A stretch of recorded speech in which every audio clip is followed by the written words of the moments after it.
Maximilien Busser, je suis né à Milan en 1967, père suisse, mère indienne, arrivé en Suisse à l'âge de 4 ans, donc en 71, et après je suis devenu un petit Suisse. Je suis devenu un petit gars très raisonnable, mais il y a toujours eu deux phases, c'est-à-dire que de 4 à 13-14 ans, j'étais un petit garçon hyper créatif. En fait, je suis un fils unique qui était toujours dans sa chambre. Je rentrais de l'école et j'étais, enfin pas enfermé, mais je m'enfermais dans ma chambre. Et puis j'étais très solitaire. Donc en fait, moi, mon modèle de survie, c'était de rêver. Et alors j'ai été Han Solo, parce qu'en 77, il y a eu la guerre des étoiles, j'avais 10 ans, je me rappelle. J'ai été Captain Kirk, j'ai été évidemment Goldorak. Tous les héros possibles, c'était moi. Et puis après, j'ai voulu devenir un jeune homme raisonnable, parce que c'est ce qu'on attend d'un jeune homme en Suisse. Et là, je voulais être designer de voitures, en fait. Depuis l'âge de 4 ans à l'âge de 18 ans, j'ai dessiné des voitures. À 18 ans, je dis à mon père, ben voilà, je vais faire le Pasadena Art Center. Et mon père me regarde et il me dit, ça vaut combien? Alors, mes parents, ils n'avaient pas de moyens. Et donc, moi, je me rendais compte que c'était une somme colossale, mais je ne savais pas vraiment l'étendue. Je vois la tête de mon père quand je lui dis ça. Il dit rien.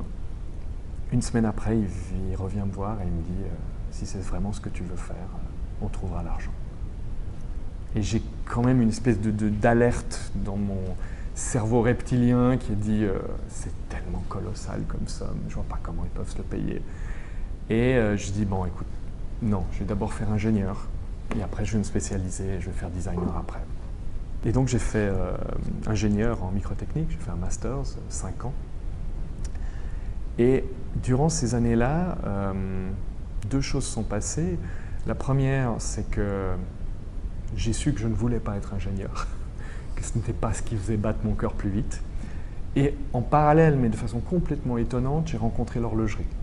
C'est-à-dire qu'à l'âge de 18 ans, mes parents m'ont dit « on veut t'offrir une montre », c'est un truc très suisse ça. Et moi, je suis un enfant des années 70, du monde digital, donc moi les montres, bon d'accord. Et ils m'ont donné un budget qui était de 700 francs suisses, qui était beaucoup d'argent pour eux, énormément d'argent pour moi. Et j'ai commencé à regarder. Et un jour, je me retrouve assis à côté d'un gars à l'université. Je lui dis « c'est quoi ça ?» Il me dit « c'est une Rolex ». Je lui dis « c'est quoi une Rolex ?» C'est drôle, hein. Et alors, il m'explique que c'est une montre de plongée automatique. Puis je le regarde, je dis pardon, ça c'est pas à quartz. Il me dit non, c'est mécanique. Je dis t'es fou quoi. Je dis bon ok, ça vaut combien? Et là il me dit 4700 francs suisses. Ce chiffre-là, il est imprimé, il est gravé dans mon cerveau. Et le gars, il avait 1 an de mon salaire au poignet et c'était même pas à quartz.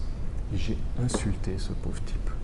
Je lui ai dit complètement à la masse, quoi. Il faut être complètement fou.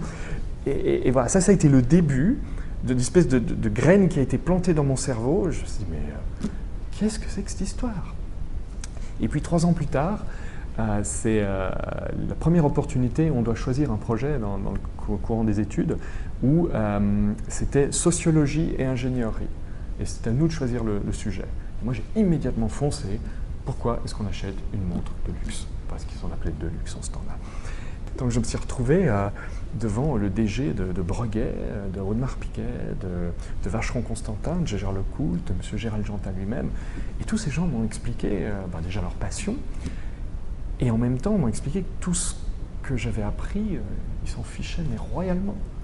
Le just-in-time, la gestion de production, le Kanban, le truc. Ils disaient non, écoutez, jeune homme, nous c'est une histoire de survie.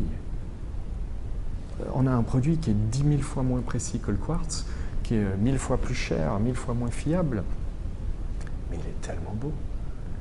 Et c'est la première fois qu'il y a une notion, pour moi, d'émotion avec de l'ingénierie. Et à côté de ça, par hasard, je suis en train de skier un jour avec des copains à Verbier. On s'arrête à une terrasse. Et là, il y a le directeur général de Gégère Lecoultre que j'avais rencontré. Ah bonjour, vous rappelez de moi? Ah oui, comment ça va? Qu'est-ce que vous faites maintenant? Venez prendre un café. Alors on discute, il me demande ce que je vais faire, j'explique Procter, Nestlé et tout.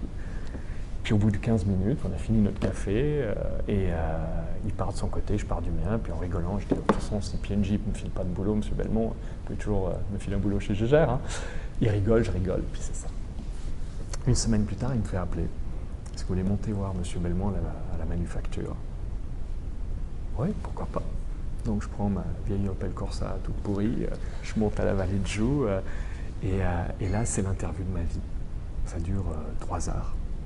Pendant 3 heures, Henri John Belmont ne me pose pas une question. Il m'emmène à travers son rêve, celui de sauver Gégère-Lecoutre. Et il me dit cette phrase, une des grandes phrases qui m'ont marqué, qui m'ont poursuivi toute ma vie. Il me dit, faut que tu saches une chose dans ta vie, quoi. Tu veux être un parmi 200 000 personnes dans une grande entreprise, ou tu veux être un parmi nous, 3 ou 4, qui allons sauver Gégère. Oh, merci, monsieur Belmont. Et puis le lendemain matin, je l'ai appelé, puis j'ai dit, ok. Voilà, c'était il y a 23 ans. Et ça a été cette année juste extraordinaire. Et j'ai appris à travailler déjà, j'ai appris la belle horlogerie.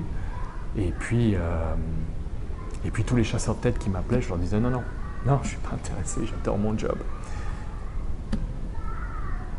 98. Pourquoi être parti de Gégère? Alors voilà, 98, un chasseur de tête m'appelle, c'est Egon Zehnder. Alors, Egon Zehnder fait partie des 3 grands chasseurs de tête qui ne font que du super, du DG et des choses comme ça. Puis, moi, je suis toujours un petit manager. Ils me disent, écoutez, on a entendu parler de vous, on aimerait vous interviewer, il y a peut-être un job pour vous. Et puis, au bout d'un an et demi, on a stabilisé le bateau, quoi, tout seul, avec cette petite équipe, sans elle. Et puis après, les 5 ans après, ça a été extraordinaire. Les 5 ans après, on est passé de 8 à 80 employés, de 8 à 80 millions de dollars. On a créé la série Opus en 2001, qui a quand même, après coup, on se rend compte qu'elle a beaucoup changé le métier dans lequel on est. Et pour ça, il fallait créer quelque chose qui fasse que je sois fier de moi.